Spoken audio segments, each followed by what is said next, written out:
Welcome back to clean news MP. चलिए देखते हैं मध्य प्रदेश की 25 फटाफट बड़ी खबरों को। इससे पहले आप न्यूज को कहां से देख रहे हैं हमें कमेंट में बताना बिल्कुल ना भूलें। साथ ही हमारे फेसबुक पेज को भी फॉलो करें। फेसबुक पेज का लिंक डिस्क्रिप्शन में दिया गया है। सुर सम्राज्ञी के निधन पर मध्य प्रदेश में 2 दिन झुका रहेगा राष्ट्रीय ध्वज, नहीं होंगे सांस्कृतिक कार्यक्रम। सुर सम्राज्ञी लता मंगेशकर का 92 वर्ष की उम्र में मुंबई में निधन हो गया। वो पिछले 29 दिनों से ब्रीच कैंडी अस्पताल में भर्ती थी। उनके निधन की खबर से मध्य प्रदेश में भी शोक की लहर छा गई। प्रदेश के इंदौर शहर में ही लता दीदी का जन्म हुआ था। उनके करोड़ों प्रशंसक उनके ठीक होने की दुआएं कर रहे थे, लेकिन आज इस बुरी खबर से सबका दिल टूट गया। सुर सामग्री लता मंगेशकर के सम्मान में भारत सरकार ने राष्ट्रीय शोक घोषित किया है। इस दौरान मध्य प्रदेश में भी 2 दिन राष्ट्रीय ध्वज झुका रखा जाएगा। इस दौरान सांस्कृतिक कार्यक्रम नहीं किए जाएंगे। मंगेशकर के निधन पर राज्यपाल, मुख्यमंत्री, संस्कृति मंत्री सहित राजनीतिक क्षेत्र की अनेक हस्तियों ने श्रद्धांजलि दी। मध्य प्रदेश में कुपोषण की स्थिति सुधारने के लिए की जा रही ये कवायद। मुख्यमंत्री शिवराज सिंह चौहान की अपील के बाद प्रदेश में 62,237 लोगों ने आंगनबाड़ी केंद्र को गोद लेने में रुचि तो दिखाई, पर इनमें से अब तक 24,218 लोगों ने ही महिला और बाल विकास विभाग को सहमति दी। विभाग अन्य लोगों से सहमति लेने की कोशिश कर रहा है। ये कवायद प्रदेश में कुपोषण की स्थिति सुधारने के लिए की जा रही है। राज्य सरकार का मानना है कि जनप्रतिनिधि, अधिकारी या क्षेत्र के प्रभावशाली लोग आंगनबाड़ी केंद्रों से जुड़ेंगे तो सामाजिक सहभागिता बढ़ेगी और केंद्रों में व्यवस्थाएं सुधरेंगी, संसाधन बढ़ेंगे। मुख्यमंत्री ने हाल ही में अपने गृह जिले सीहोर के मथार आंगनबाड़ी केंद्र को गोद लिया। हायर सेकेंडरी स्कूल के लिए महत्वपूर्ण खबर। लोक शिक्षण संचालनालय ने जारी किए निर्देश, मिलेगा लाभ। मध्य प्रदेश के स्कूल्स में हाई स्कूल और हायर सेकेंडरी स्कूल्स के लिए महत्वपूर्ण सूचना है। दरअसल लोक शिक्षण संचालनालय द्वारा इस मामले में आदेश जारी किए गए। जहां एमपी स्कूल 10वीं और 12वीं स्कूल्स की मान्यता नवीनीकरण के लिए अंतिम तिथि घोषित कर दी गई। एमपी स्कूल 11 फरवरी तक मान्यता नवीनीकरण के लिए आवेदन करने के पात्र होंगे। दरअसल राज्य शासन के लोक शिक्षण संचालनालय के आदेश के मुताबिक हाई स्कूल और हायर सेकेंडरी स्कूल की मान्यता नवीनीकरण की अंतिम तिथि लेट फाइन के साथ घोषित की गई। माध्यमिक और उच्चतर माध्यमिक स्कूल की मान्यता नवीनीकरण के आवेदन 11 फरवरी तक किए जा सकेंगे। प्रदेश के पुलिसकर्मियों को मिलेगा लाभ। 1 मार्च 2022 से शुरू होगी व्यवस्था, आदेश जारी। मध्य प्रदेश सरकार द्वारा प्रदेश के पुलिस के अधिकारी कर्मचारियों को राहत दी जाएगी। अधिकारी कर्मचारियों की सीयूजी सिम के टैरिफ प्लान में बदलाव किया गया है, जिसके बाद पुलिस कर्मियों के सीयूजी सिम में इंटरनेट के डेटा को दुगना किया जाएगा। हालांकि इसके साथ ही एसएमएस की सुविधा को आधा कर दिया गया है। जारी आदेश के मुताबिक आईएसडी कॉल के समय सीमा को अनलिमिटेड किया गया है। साथ ही सीयूजी नंबर पुलिस कर्मियों को अनलिमिटेड कॉल की सुविधा पूर्ववत रखी गई है। कॉलेज छात्रों को मिलेगा लाभ। गेस्ट स्कॉलर के लिए तय हुए नियम। मध्य प्रदेश में अतिथि शिक्षकों के लिए कार्यप्रणाली निर्मित की जा रही है। दरअसल प्रदेश के शासकीय इंजीनियरिंग पॉलिटेक्निक कॉलेज में गेस्ट स्कॉलर स्वीकृति के लिए सैलरी में बदलाव किया गया। सैलरी स्केल में बदलाव करने के साथ ही अब गेस्ट फैकल्टी को एक रेगुलर एम्प्लॉय की तरह कार्यरत होना होगा। गेस्ट फैकल्टी को रेगुलर कर्मचारी की तरह इंजीनियरिंग पॉलिटेक्निक कॉलेज में रोजाना 5 घंटे और सप्ताह में 40 घंटे के लिए कॉलेज में उपस्थित होना अनिवार्य किया जा रहा है। इसके साथ ही गेस्ट फैकल्टी को हर सप्ताह 17 घंटे का प्रत्यक्ष क्लास आयोजित करना भी तय किया जा रहा है। किसानों को सब्सिडी पर मिलेंगे थ्रेशर, रीपर कम बाइंडर, स्ट्रॉ रीपर और स्वचालित रीपर। रबी की फसल की कटाई का सीजन आने वाला है। ऐसे में किसानों को फसल कटाई के लिए यंत्रों की आवश्यकता होगी। इसको देखते हुए राज्य सरकार की ओर से किसानों को सब्सिडी पर कृषि यंत्र उपलब्ध कराए जा रहे हैं। अलग अलग राज्य अपने द्वारा तय किए गए नियमों के अनुसार किसानों को सब्सिडी का लाभ प्रदान करते हैं। इसी क्रम में मध्य प्रदेश सरकार की ओर से किसानों की आवश्यकता को देखते हुए फसल कटाई के यंत्र थ्रेसर, रीपर कम बाइंडर, स्ट्रॉ रीपर और स्वचालित रीपर के लिए अतिरिक्त लक्ष्य जारी किए गए थे। इसमें लक्ष्य से अधिक आवेदन प्राप्त हुए, जिसे देखते हुए राज्य सरकार को अब अतिरिक्त लक्ष्य जारी किए गए हैं, जिसमें प्रतीक्षा सूची में शामिल किसानों को फसल कटाई यंत्रों थ्रेसर, रीपर कम बाइंडर, स्ट्रॉ रीपर एवं स्वचालित रीपर पर सब्सिडी का लाभ दिया जाएगा।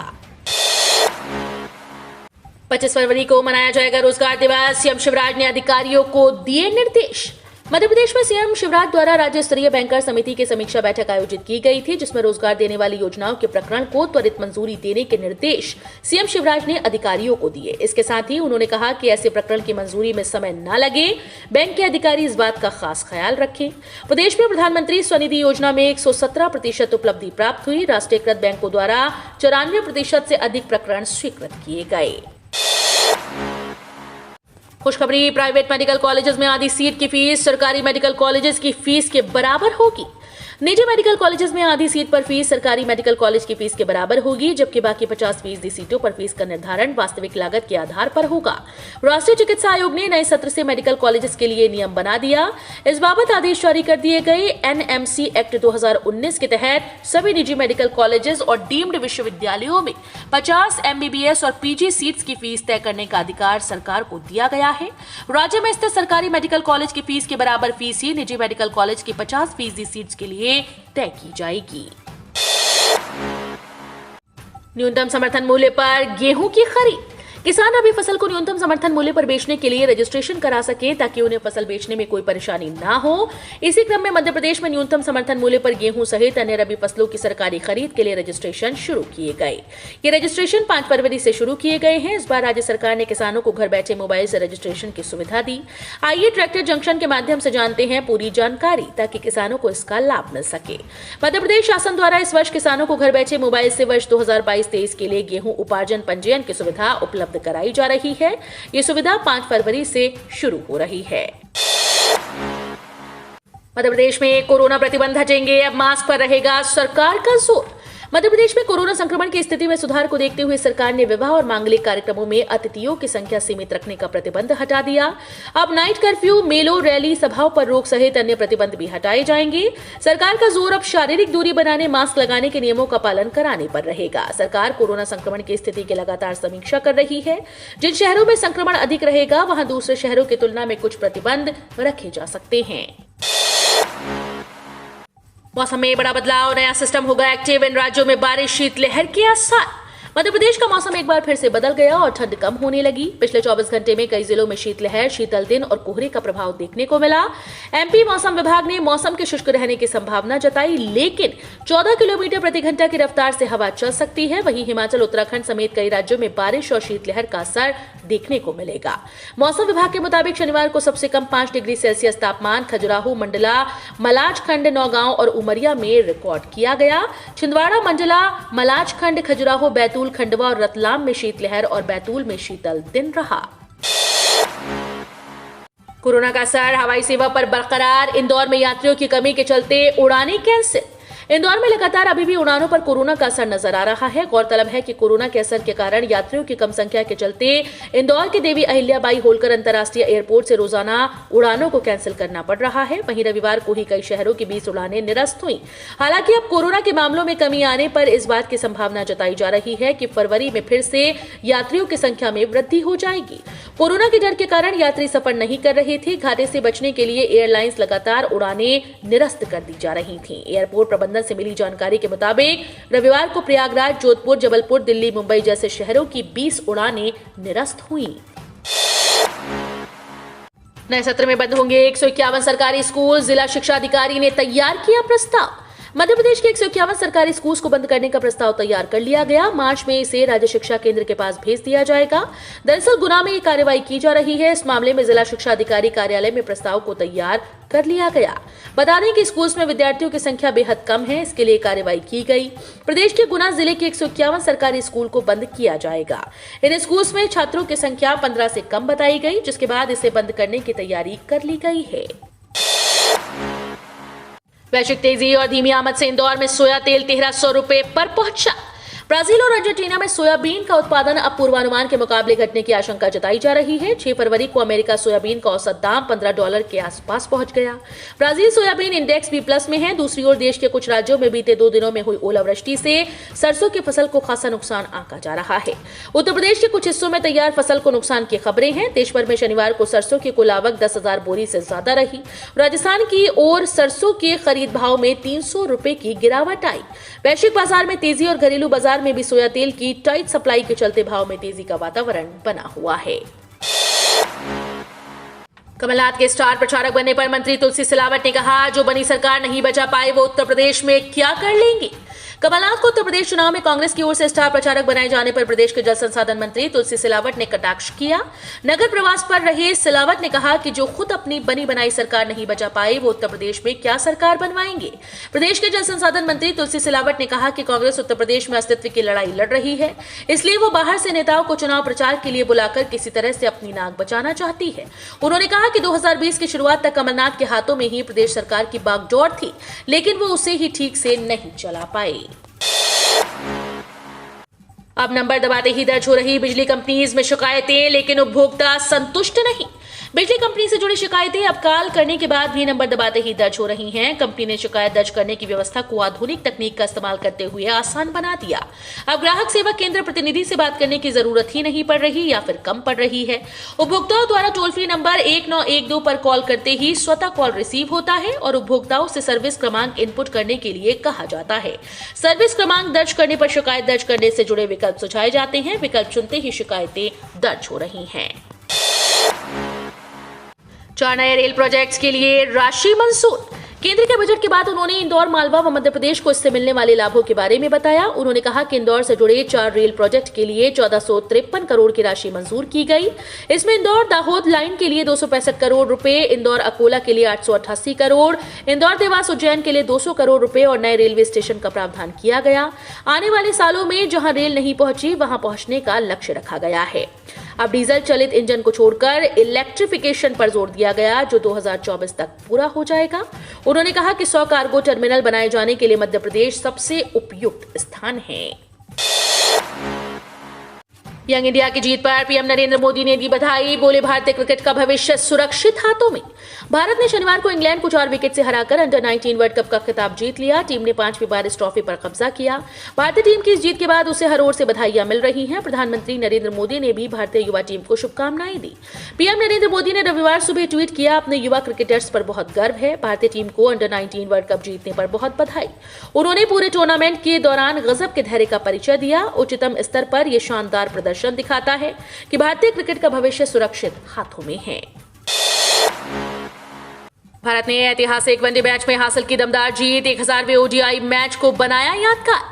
भारतीय टीम रविवार 6 फरवरी को अपने 1000वें वनडे इंटरनेशनल मैच में उतरी थी और इस मैच को भारत ने यादगार बनाया। यहां तक कि भारत को इस ऐतिहासिक मुकाबले में 6 विकेट से जीत दिलाने का काम उस बल्लेबाज ने किया जिसने इस मैच के साथ अंतर्राष्ट्रीय क्रिकेट में डेब्यू किया। जी हां, हम बात कर रहे हैं दीपक हुड्डा की, जिन्होंने इस मैच में फिनिशर के तौर पर मौका मिला था और उन्होंने इस भूमिका को अच्छी तरह से निभाया। बता दें कि भारतीय क्रिकेट टीम के लिए ये 1000वां वनडे इंटरनेशनल मैच था और अब तक टीम इंडिया ने 519 मैच इस प्रारूप में जीते हैं। जशा ने किया ऐलान, अंडर-19 वर्ल्ड कप टीम के प्रत्येक खिलाड़ी को मिलेंगे इतने रुपए। टीम इंडिया ने इंग्लैंड के खिलाफ अंडर-19 वर्ल्ड कप के फाइनल मुकाबले में 4 विकेट से जीत दर्ज कर इतिहास रच दिया। टीम इंडिया को मिली इस जीत के बाद देश में खुशी की लहर आ गई।